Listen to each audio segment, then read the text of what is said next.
Unique podcast with Christina and Lance, where we discuss various topics that impact parents and children with the purpose of inspiring authenticity, openness, and connection. We want our audience to stay curious and courageous, but most importantly, safe.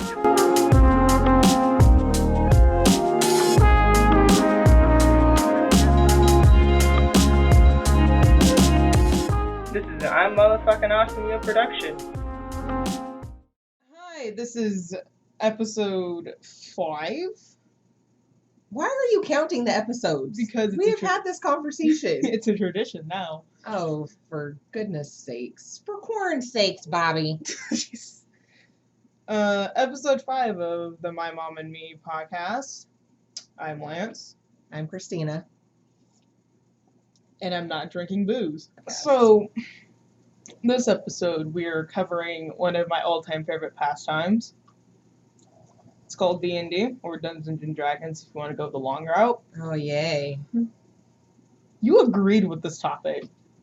I'm trying to be myself, but if you really want to call me out like that. Yes, we collaborate on topics. Yeah, but it doesn't mean that I'm excited about D&D itself. So, this podcast is supposed to be about you, so I'm like, yeah, we'll talk about D&D, why not? Sure. It's like, my kid does it, I'll learn something new. So, what do you yourself know about D&D before I know start about rambling? D&D? I know it's for geeks. And they're I met like this dude that is badass and he plays D&D, so it's not like being a geek is a bad thing. I know that it is a role player type game. I know that it is built off of stories that the master dude, The DM? the DM, the master dude, that's what I don't always know the terminology. They take time to build these stories. And when you build your character, you have like these books, and it's almost like character building in a video game. So like they have certain skills and, you know, energy levels and stuff like that. I think so what I like about D&D, even though I don't play and I'll probably never play, is it takes a lot of imagination. It's not you playing a video game where everything's like given to you. Like you have to imagine these things, and you have a little bit more creativity, I think, when it comes to building out your story and responding to what's happening. It reminds me of the books that I used to read. The choose your path, choose your journey. Oh, those books? Yes, I used to love reading those choose your journey books. I think it's a lot like that to me.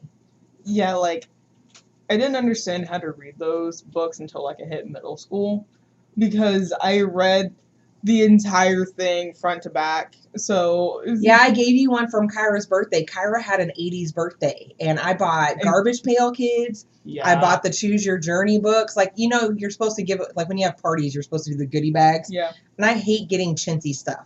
Like I don't want goo that I'm just gonna make my kids throw away. So I gave them like glow in the dark spider rings. Yeah, quality. I gave them like quality things like Garbage Pail. I love Garbage Pail Kids. I really like those cards. The Garbage Pail Kids? I don't know where. I think Kyra has them somewhere. She still has them. So, but the Choose Your Journey books, that was another thing that I made sure that we had. I got the astronaut one. Because that's so 80s. Yeah, I got the astronaut one. So, anything else? That's all I know about it. Oh, and you have to have a bunch of dice. Dice, and it's like an obsession. Like I said, the badass dude that I know that I recently found out plays D&D. I got a tour of his company because like I totally love the company. So he gave me like a little mini tour, and when I saw his desk, I saw a D&D dice, and I'm like, "You play D&D?" And he's like, "Hey!" Like he was thinking I was gonna make fun of him, but he's like, "Yeah." And I guess like there's a big thing of people my age like really getting into it and playing D&D still, like from their like they're getting back into it. Yeah. And it's like a cult. It's like a thing. So, but it takes a lot of time. It does take a lot of time. So on the I wish you could get paid to do that. I mean, You need that for a job. I mean, I'd love to be paid to do D&D because it's something I love doing, and just making money off of it, even better. So, on the little description of cult thing, do you remember that D&D scare of like, oh, it's a Satanist, it's a cultist thing? I've never heard that. I've It's- always thought of D&D as being a geek thing, like a total geeky, weird kids. Now, the reason the entire D&D is for Satanists, or it's like satanic thing, I'm like, when it was really just a role-playing game with a bunch of dice, when it was just like Pathfinder, and then edition 1E, first edition, it was mostly in part of like the Christians. So Why do you say it like that? Not all Christians are the same. I know, but I'm talking. You're like the Christians.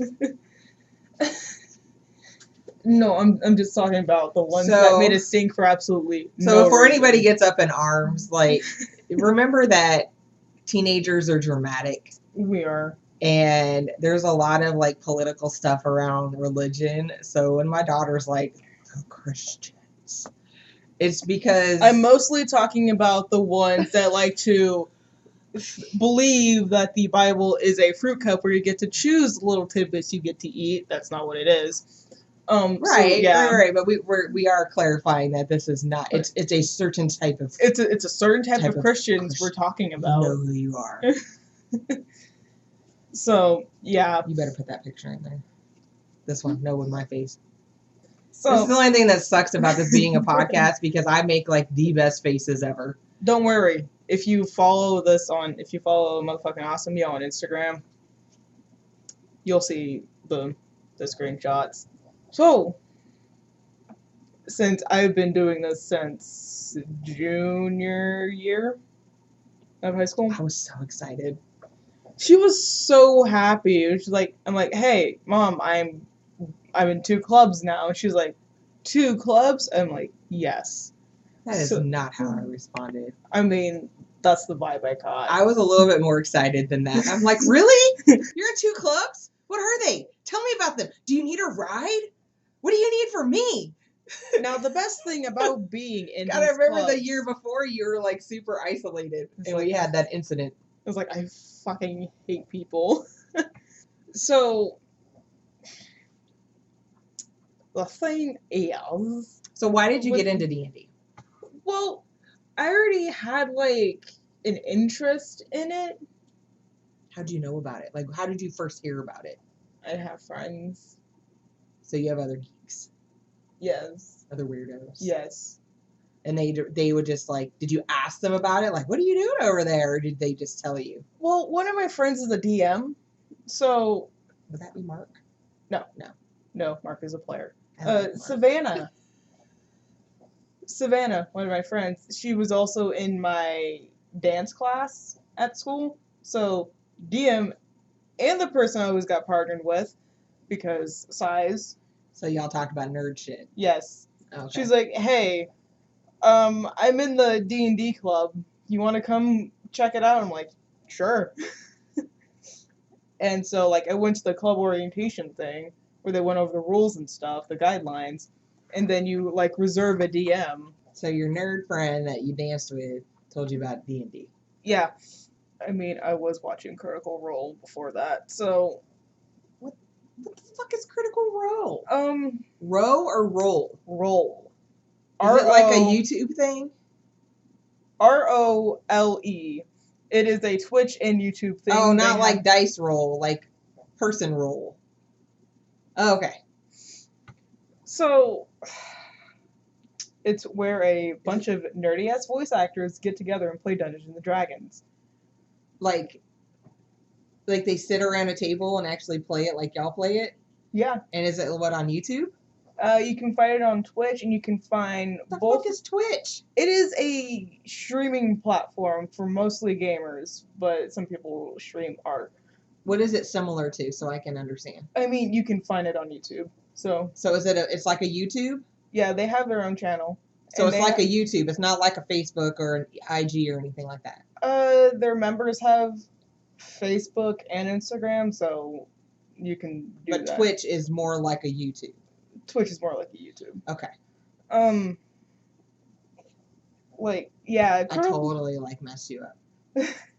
I want to know what the stuff is because I'm sure other parents are like, what the fuck is this? What's a Twitch? I know what Discord is, but but that took me time to know what that was. Yeah. I had a parent be like, "Oh, we gotta do." I'm like, "You're on Discord? Like, aren't you a little too old for that shit?" But nah, she was all about it. Discord's pretty nice. I can't keep up. Okay, so you watched the show called Critical Role. Yeah, you can find both campaign 1 and campaign 2, their current campaign. So these are other YouTubers already that are like these are people with actual jobs that they get together like every Thursday before the Rona hit, but they still get together every Thursday. So to play Dungeons and Dragons, record it, and they stream it live on Twitch. So they stream it live. Yeah, they stream it live on Twitch. However, currently they're pre-recording their episodes and then putting them out on Twitch and YouTube because Rona. YouTube, but better for nerds. With streaming. For nerds. Not for nerds. It's like you find all kinds of streams on there, like gaming, art. So for geeks, because geeks are different than nerds. Geeks geek out about things. That's why they're called geeks, in my opinion. So whatever you can geek out about is on there. Sure. All right, so you found out about D&D on this thing called Twitch. YouTube. Oh, you watched it on YouTube. I watched it on YouTube. Then why are we talking about Twitch? Because whenever I can on Thursdays. Yeah. So whenever I can on Thursdays, I will go on Twitch and watch it live whenever Critical Role streams live. Now. But we're going back to when you first heard about D&D. Yeah. So I watched a couple of their episodes on YouTube. How'd you find it? It was in my recommended. Oh, so they knew that you would. Oh, that creepy. YouTube algorithm, which is something we still can't explain. I love the memes about it. Okay. So you heard about it there first, and then you heard it from the dance girl. I mean, she has her own D&D group, but yeah. Did you join her D&D group? Yeah. That's the group that you joined? Yeah. Okay. Originally. Now I'm tracking. That was my original group. So, like, I watched a couple of their campaign 1 episodes, and then I watched their second campaign episodes, got caught up. I got caught up, and then I stopped watching for a while because it got really hectic for a certain period of time with the moving and stuff, so I didn't really have enough time. And so I had to go. Where did you move to? Remember when we were moving from Florida? Yeah. I'm so confused. Okay. So. I did move you your junior year. Yeah. I thought you started your after school groups in sophomore year. Did I? Yeah. It was your sophomore year. Sophomore year. There we go. After the incident. Yeah, after the incident. So. You're gonna be like, what's this incident? Anyways, we'll talk about that on another episode. So you stayed with that group up until we moved. Yeah. So that was the group that Mark was in. Yeah. Okay. Y'all like Mark if you can't tell. Mark is a really good friend. Mark is fucking awesome. Mark, you're fucking awesome. Okay, so you got into it. So did you know you were gonna like it right away? I'm like, hey, how does this work? And I'm like, and then like she explained it when we were having like session 0, which is where you like build your characters and shit. I'm like, oh, I can really get behind this. Because you have to not only collaborate with yourself, but your DM, because you have like, when you're making your character, you have all these ideas and stuff, but you have to go with your dice, what you have based on the book, and like what you can pick and choose from the book, like a fruit cup. And then you have to talk with your DM and see what you need to change or if they can fit what you put in with your character into the campaign. Okay, we'll talk about that in a minute. I still have some more questions. Okay. So was it hard to get started? Was it confusing? Yes, because I didn't know about D&D Beyond at that point. What is D&D Beyond? It is a online D&D platform, basically. You can... Well, that thing you were telling me about that you were going to have me try out. Yes. I'm going to try that out, and we're going to record it and give you guys some bonus content.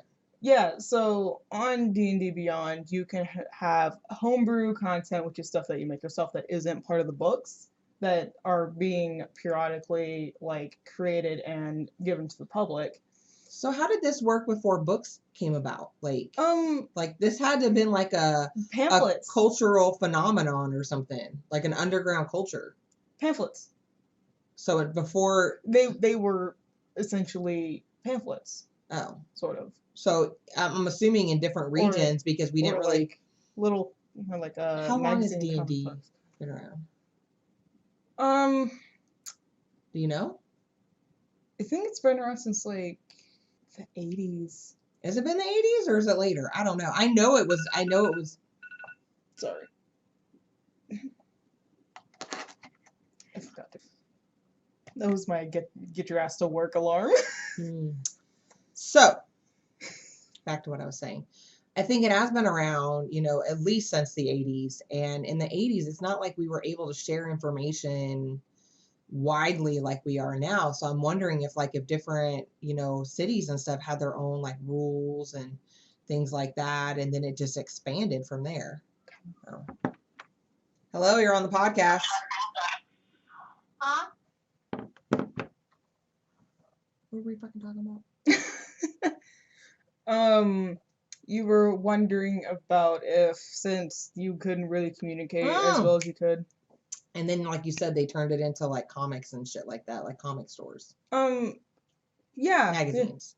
They were either like little booklets, like little pamphlet, magazine, comic book type deal, or like. So somebody had to take the initiative to do that. And from there, it's like gaming stores were a thing, and then you have like the sit-down gaming stores, like not like GameStop, but like the ones where you can find like comic books, figurines, that kind of stuff, and they have tables, and then like food and drinks and stuff. Like it just slowly became a culture of its own. And then with how well we can communicate nowadays with these wonderful it's definitely changed the dynamic of definitely changed the dynamic. So we can so now you can actually coordinate when things happen in your personal lives with your group to figure out when and where you can meet up and play like 4 hours. Well, I also think that the way things are now, like it's expanded to more individuals. It's not necessarily an underground subculture anymore. It's not. Like it's becoming mainstream. Like it was mainstream, and then it wasn't. Hold on. It was dorks and geeks. It was dorks and geeks. Woo. And goths and angsty. Just maybe, you weren't that well integrated into society in that kind of niche type of thing. Did you ever play games as like when you were my age? What kind of games? In general, games that you like to talk about with like your friends or something. No, I wasn't a big gamer. I mean, I did play like Mario Brothers and Duck Hunt and Tetris. But that was only like when I was at my grandma's house because they had a gaming system. But other than that, I didn't. It's not like I was asking for video games when I was a kid. I wasn't that kid.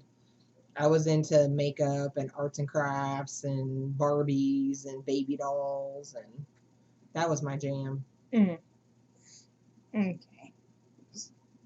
I'm not. There's nothing.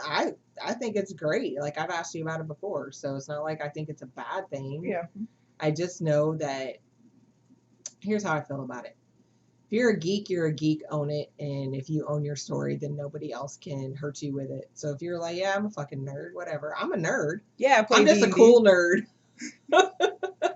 It's just like, you're not a mom, like you're not a cool mom, you're a mom that's cool. Yeah, I'm a cool nerd. I'm a cool nerd. Like I love knowledge and I'm fucking nerdy and I get excited about nerd shit, but I don't look like And honestly, nerds don't look like nerds anymore. We don't. Nerds don't look, and I think we're starting to define it more, that there is a difference between being a nerd and a geek and a goth and like all these different things, right? Yeah. So, like when I think of D&D, I think of the angsty, don't fit in, outcast crowd that they're smart, but they love like heavy metal, but they're not cool enough to be in the heavy metal group. And just, I don't know, like it's just this, I have this picture in my head of like what it was like in the 80s. And the type of people that I think would have played D&D. I think my cousin played, and he was a nerd. He's a nerd, but he also liked cool fucking music. And like he could play any instrument by sound, so he could play the guitar and all this other stuff. But he was definitely a fucking nerd. He was a fucking weirdo kid, and he was actually one of my favorite people in my family, to be honest with you, because he was just so okay with who he was. And I value that. Nice. But back to D&D. So how do you get started with D&D? Well, if you're always on the internet like I was, and you find it in your YouTube recommended, there you go. You started. Yeah, but how do you get started playing? So, you find a group of people.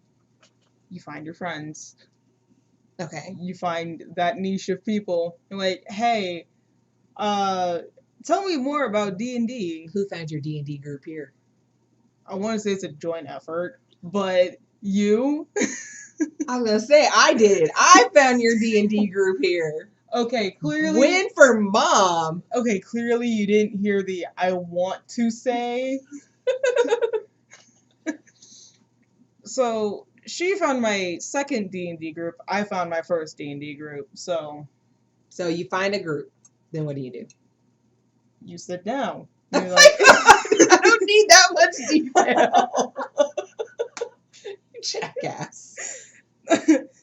No, like, but Don't you have to develop a character first? okay, but before that, you kind of have to go over rules, like guidelines, like what's acceptable, what's not acceptable at the table. There's What can- rules? Yes, we have rules. There's such thing called house rules and then game rules. Like house rules can be used as game rules too, but it is the DM's game. So even if you find a group, you have to talk to the DM first before you can even get started.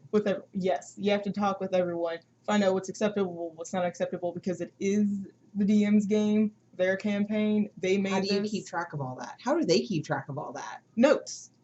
What notes? Where? You keep notes. Like in a notebook? Notebooks, stuff like that. Like I have one in my room, but And you just like write them down? yeah. See, I would enjoy that aspect of it. Like, can I be like the note taker instead of playing? I would love to make like a group's like Book of Shadows or something, like with all the notes and shit in it, and like draw out like the maps, and like I don't want to play, I just want to do that. I mean, like you have, like Critical Role, they have like a really large platform, and people will do that already without them.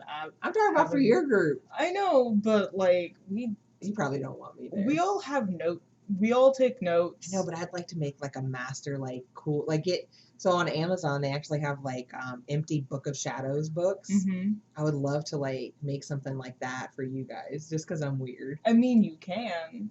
We'll have to start that after the Rona is over. Yeah. After election day. Anyways, so you have to talk to the DM. Talk to the DM, get the house rules, get the game rules, that kind of stuff. And then after that, how do you make your character? After that, well, it depends if you want to do it on D&D Beyond, which is the online. Okay, what's platform. the normal way of doing it? Not the Hold on. IT way.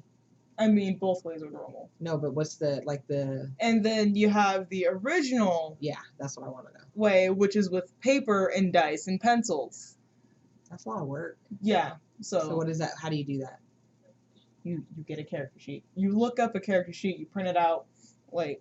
So what if you didn't have the internet? How would you get a character sheet? I mean, like, the sources, the resource books and stuff had a character. So do you have character sheets in your books? No, it has what it looks like. Yeah, that's what I'm saying. So you So- have something to go off of? Like, Ooh, you didn't show me this before. yes, I did. You didn't, because that is so pretty. Yeah. So like these are Y'all, this is so pretty. They're not gonna be able to see it on our podcast. So what? What if this is a snippet? We'll take a picture of it. We'll take a picture and put it on the. So this is all of Extras. the. This is like all of the main stuff you look at. This is your attacks or spellcasting. Oh, I am so nerding out right now, y'all. Yeah, there's more on the back. These are your main stats. Why didn't? Like the little circles is where like your base stat goes. Is like it goes to 20 naturally. So when we're gonna make one for me later, but can we use something like this? Because this is pretty. yeah, I mean I already have like a couple of them. So do they have books that have this in it, so you can fill it in instead of using the one in this? Like, do they have a notebook, like a journal? I'm pretty sure you can find some on like Etsy or Amazon or something like that. Like you can get character sheets from Amazon. Why don't we build one? Like, why don't you build one and we can sell it? A character sheet? No, like a whole like journal, like where it starts with the character sheet, and then it like builds out into what would be in a game. Oh, like Like a D&D journal. a character notebook. Not just characters, but like the A whole campaign book. A game book. Is that what it is? Yeah. Do they already have those? Oh. Like the one that you got Can me. we make it better? Yeah. We can. And then like here you have like your details of that character, like what they look like, their backstory, because you actually have to make backstory for these. Like any allies, organizations, their additional features and traits, the treasures that This they is get. important for me because I have a terrible memory now, y'all. And this is for if your character uses magic. Like you can multi-class too. Like you can be you can be a fighter, which is a predominantly I'm gonna punch the shit out of you or stab you type class, and you can multi-class it with a wizard, or you can do it vice versa. And when you do that, you get these. You get this sheet. Okay. Okay. So they have these really cool looking sheets that you can fill out. it's really good. That for would be as organizing. far as I'd probably get. I probably wouldn't even play. I would just keep filling those out. I mean, that's Maybe I can build characters and like give them away to people. Here, you want to use my character? yeah. I mean, like that's what I did whenever I was bored in class. So and like You can build characters for people. I just build characters after character after character after character, and I now have 60-something characters that I will never use. Maybe we should make like a sub page for your My Mom and Me, and you can just put your characters on there. And if people want to use them, they can use them. Okay, we'll see. Here's the funny thing about that: they were all on this, and then when we factory reset this, Okay, well, we'll start all over. We'll have like a whole D&D nerd page for you. yeah. She loves this stuff. That's why I was so excited when she wanted to talk about it on the podcast. I'm a dice goblin, guys. Yeah, So, she has so many. I need more dice. I currently have 15 sets. 16th one is on the way. Oh, for Christ's sake. Okay, so you roll dice, you look through the book, you fill out the sheet. Now, what's really fun to me in this aspect is that you don't know what the other characters are going to be like. So you only have your character, essentially, and you know exactly how you want to play this. Sometimes you yourself bleeds into your character sometimes, because when you make a character, it is a facet of you. Like, Pepper, right? He's really, like, he has problems. He does, like me. But he's, like, really peppy and stuff like that. So that came from me. That is a part of my... I can be peppy if I want. Wow. Like, that came from a facet of my personality. So, and, like, you can take a small bit of your personality and build an entire person around that, and it's fun to do. Now, what's really fun to me is the interactions of these characters and the NPCs.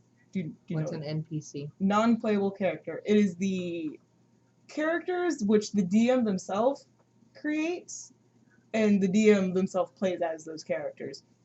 They aren't PCs, playable characters or player So they're the characters. people like you meet along in a regular video game Yes. that like talk to you and stuff. Yes, like Oblivion with this with the really stupid conversational patterns. Okay. Yeah. So you have your PC's player characters. I feel like it'd be funner to be a DM. Maybe you'll be a DM and you get to like I'll just turn out characters for you. Now we're still on the character making thing, right?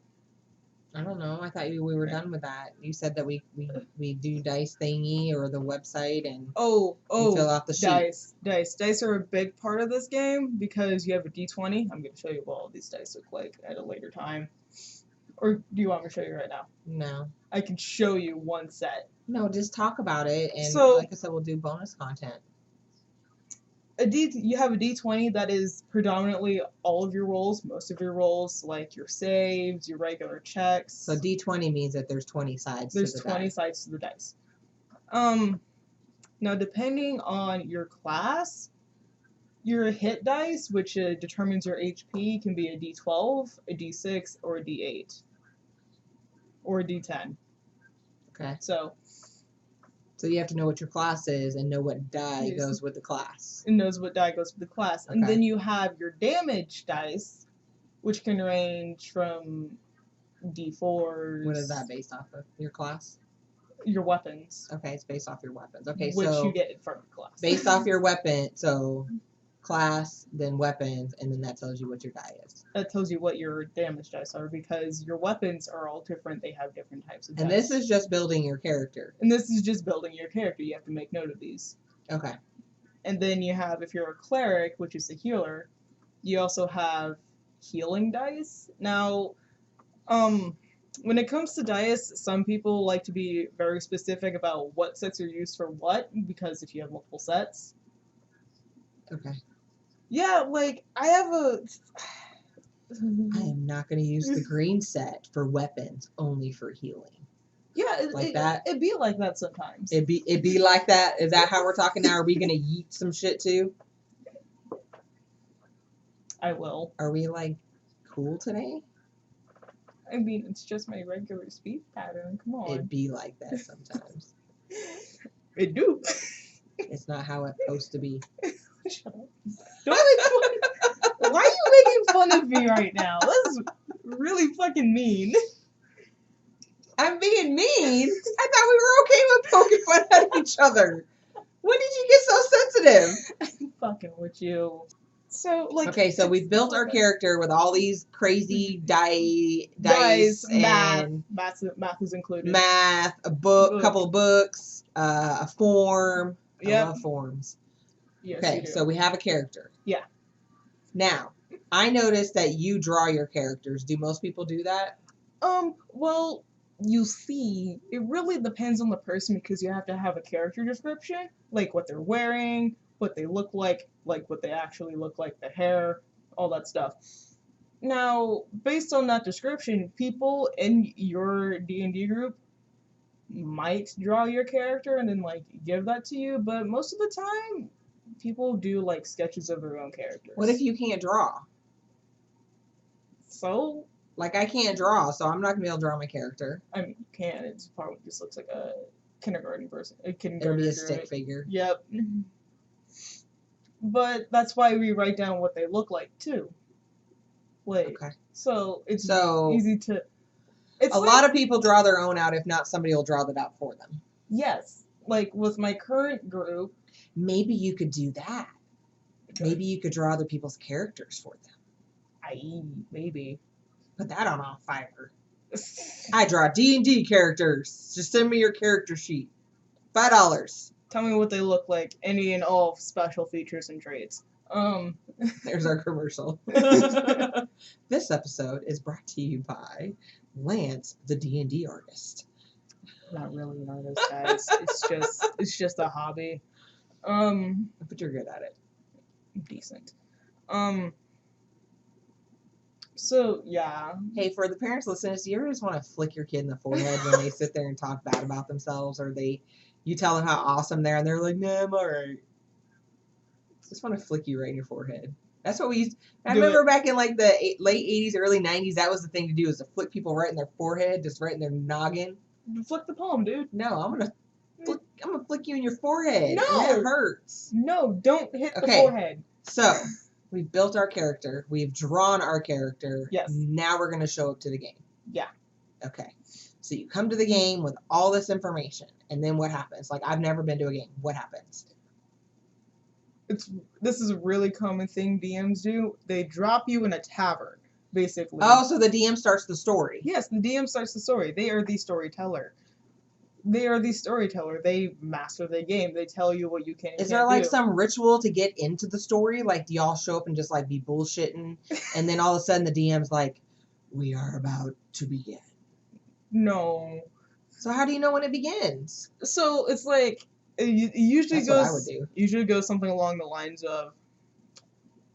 It is description of the day, where the location, where the tavern So is. you could be over there chit-chatting with your friend, and they just start without telling you. Yes. Oh, I would be totally like dramatic. But most. Did you like that though? We're about to begin our journey Yeah, but like. into Elven Land. What the fuck? Our journey begins in the tavern.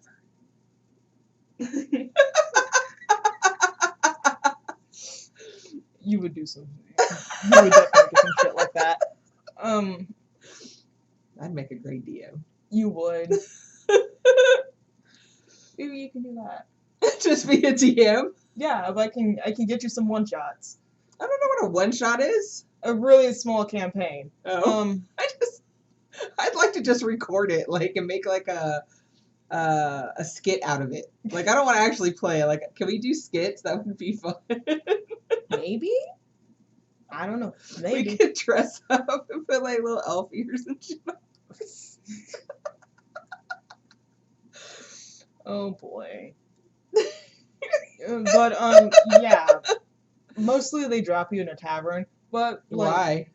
because it's easier to, it's like one of the easiest ways to get everyone together and the like all the PCs. I would drop you in a field of goats. So out in the country, you're Okay, just so they start the story, and then what, you play for like an hour? Really it depends on your environment, because when I had it at school, we could only play it for like 1 or 2 hours. Yeah, you played for a couple hours with the one here. 1 or 2 hours. Now my current one, we go for 4. Right. So what if you don't finish the story? So you play for 4 hours. 4 or 5 hours. 4 or depending 5 on what's hours. going on. And then what if you don't finish the story? That's why they're called sessions. So you pick up where you left off. Yes. So every time you show up, you're not going to be dropped in a tavern. No. You're going to continue. When do you know when that chapter ends? Or does it ever end?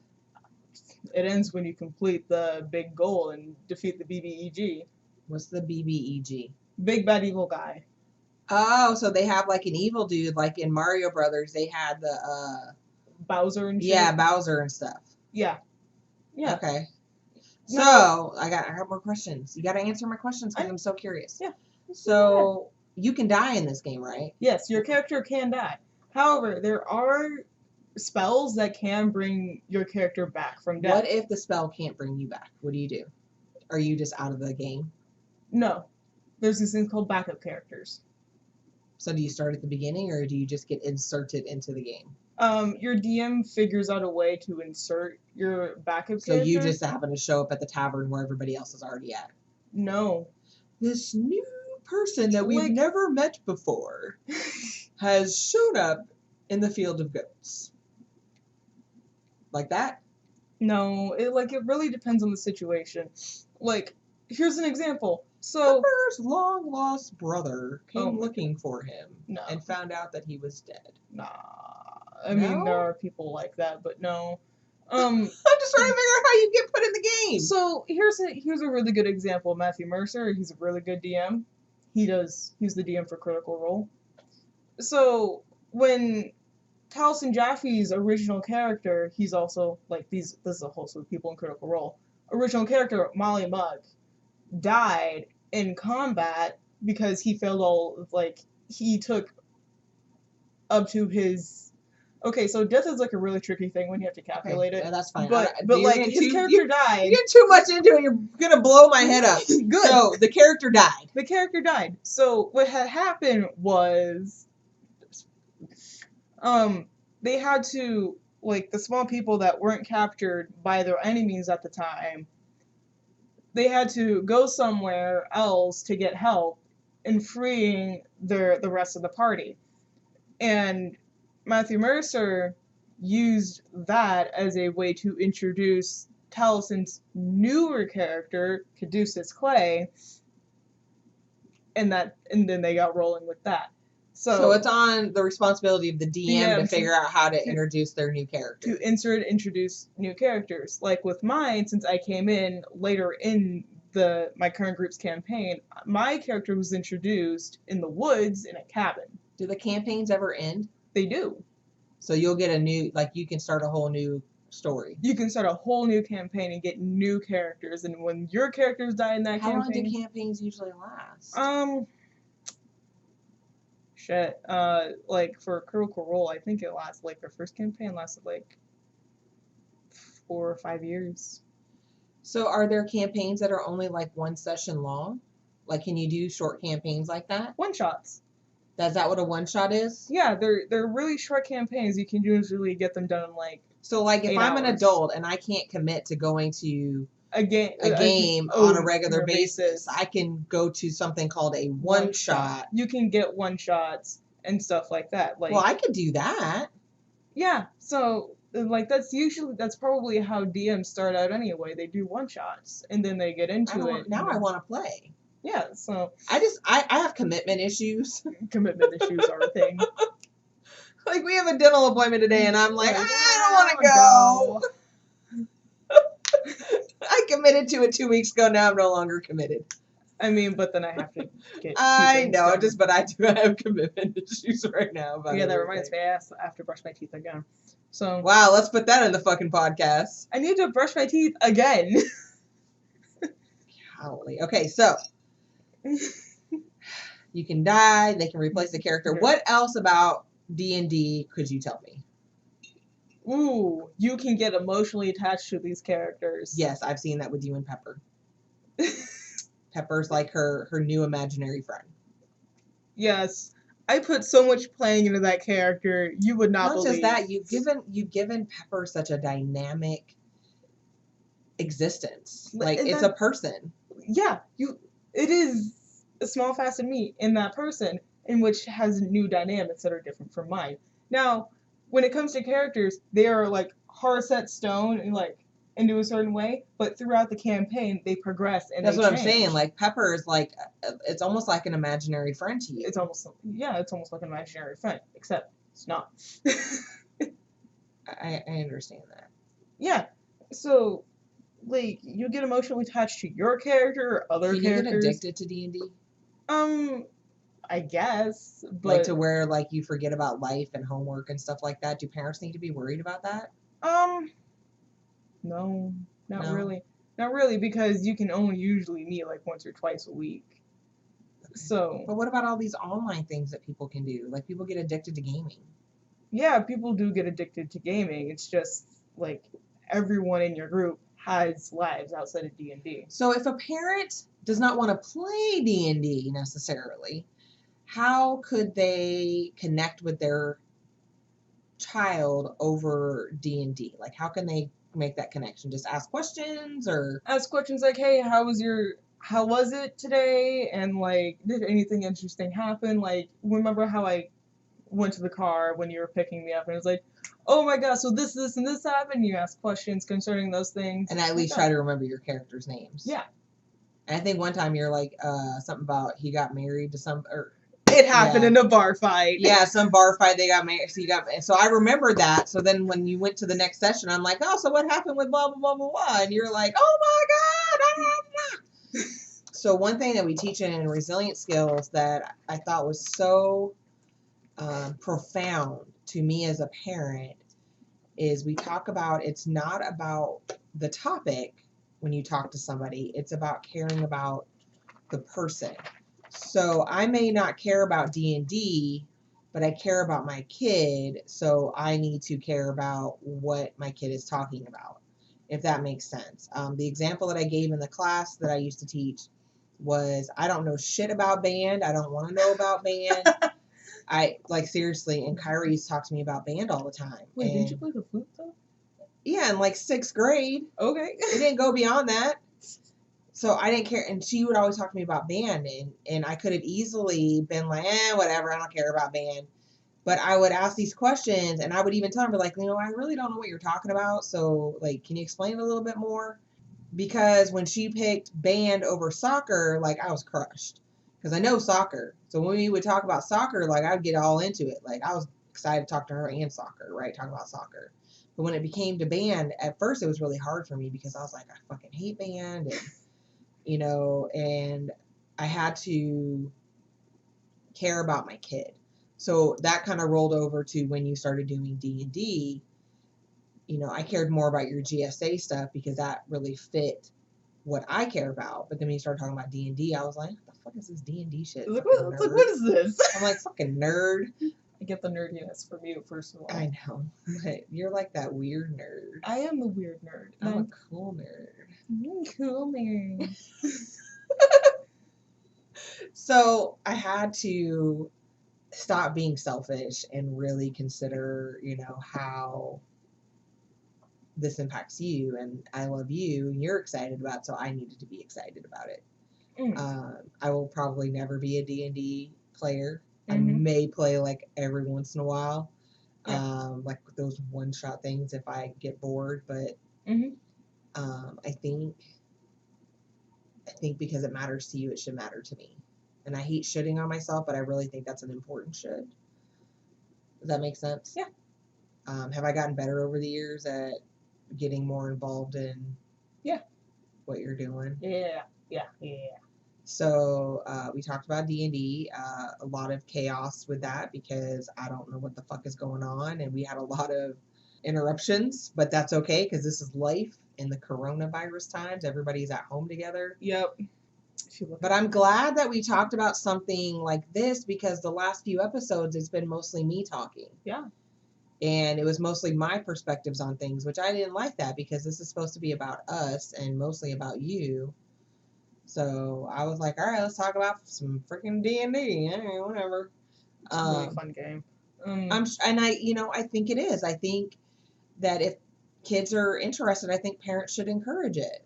Oh, and the great thing about D&D, one of the great things about D&D is that you can put it on your resume in like this weird convoluted way of problem-solving skills. You can work well with others because of that. You can work well with others to find solutions to problems. That kind of stuff. It teaches you valuable work skills.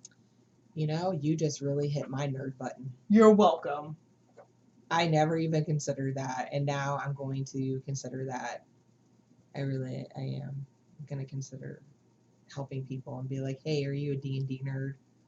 Oh, let's put that on your resume. Yeah.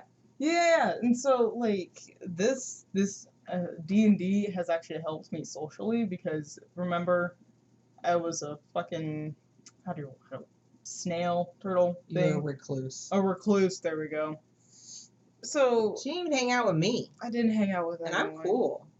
I'm awesome. You are. I just didn't like people. She didn't even like me. That was sad. So anyway, I love talking about this with you. Yeah. We are going to make some bonus content where Lance is going to walk me through like setting up a player on this website or whatever. D&D Beyond, they're not sponsoring this episode. No, I wish we had some damn sponsors. Anybody want to sponsor us? But I would like to say this. We do like to talk about our relationships, but also a key to what we are trying to do is help others with their relationship with their parent or their children. We would love to have people chime in and ask us for advice or tell us about certain situations or even just ask us to talk about a certain topic. So you can do that on the website, which is www.imff. I can't even do it. No, I can't even do it. www.imfingawesomeo.com. Y'all, I'm a mess right now. There's a link to the podcast on there, and you can fill out the form. That's like towards the bottom of the page. You'll also see our bonus content on that website As well. So, hope you enjoyed this podcast. It's a little bit different than the one that we've done previously, and I think it's pretty cool. This has been episode 5. Oh my God. Podcast. You can deal with this. This is a thing now. So I'm Christina. I'm the mom. I'm Lance. I'm the kid. You're the kid. You know, when I was in school, I know we're supposed to end this, but when I was in school for being a teacher, we weren't allowed to say kid because they're like, kid is a goat. They're children. Anyways, so I'm Christina. I'm the mom. I'm Lance. I'm the goat. And we're going to go ahead and stop now because if not, we'll ramble forever. Ramble Deuces. on. Bye.